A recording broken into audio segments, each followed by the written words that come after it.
Hi, I'm Craig, and this is Crash Course Government and Politics, and today we're going to talk about a fundamental concept in American government, federalism. Sorry. I'm not sorry. You're not even endangered anymore. Federalism is a little confusing because it includes the word federal as in federal government, which is what we use to describe the government of the United States as a whole, which is kind of the opposite of what we mean when we say federalism. Confused? Google it. This video will probably come up, and then just watch this video. Or just continue watching this video.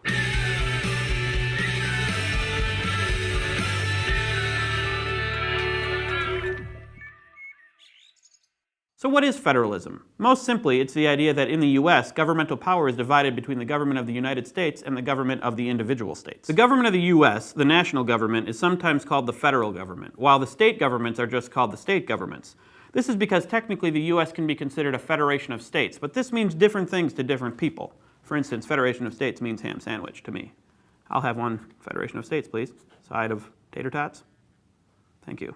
I'm kind of dumb. In a federal system, the national government takes care of some things, like, for example, war with other countries and delivering the mail, while the state government takes care of other things like driver's license, hunter's license, barber's license, dentist's license, license to kill. That's James Bond, and that's in England, and that I hope states don't do that. Pretty simple, right? Maybe not. For one thing, there are some aspects of government that are handled by both the state and the national government. Taxes, Americans' favorite government activity, are an example. There are federal taxes and state taxes. But it gets even more complicated because there are different types of federalism depending on what period in American history you're talking about.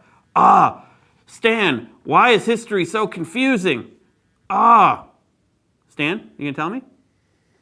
Can you talk, Stan? Basically, though, there are two main types of federalism. Dual federalism, which has nothing to do with Aaron Burr, usually refers to the period of American history that stretches from the founding of our great nation until the New Deal. And cooperative federalism, which has been the rule since the 1930s. Let's start with an easy one and look at dual federalism, in the thought bubble. From 1788 until 1937, the U.S. basically lived under a regime of dual federalism, which meant government power was strictly divided between the state and national governments. Notice I didn't say separated because I don't want you to confuse federalism with separation of powers. Don't do it! With dual federalism, there are some things that only the federal government does and some things that only the state governments do. This is sometimes called jurisdiction. The national government had jurisdiction over internal improvements like interstate roads and canals, subsidies to the states, and tariffs, which are taxes on imports and thus fall under the general heading of foreign policy. The national government also owns public lands and regulates patents, which need to be national for them to offer protection for inventors in all the states. And because you want a silver dollar in Delaware to be worth the same as a silver dollar in Georgia, the national government also controls currency. The state government had control over property laws, inheritance laws, commercial laws, banking laws, corporate laws, insurance, family law, which means marriage and divorce, morality, stuff like public lewdness and drinking, keeps me in check, public health, education, criminal laws, including determining what is a crime and how crimes are prosecuted, land use, which includes water and mineral rights, elections, local government, and licensing of professions and occupations, basically what's required to drive a car, or open a bar, or become a barber, or become James Bond. So, under dual federalism, the state government has jurisdiction over a lot more than the national government. These powers over health, safety, and morality are sometimes called police power, and usually belong to the states. Because of the strict division between the two types of government, dual federalism is sometimes called layer cake federalism.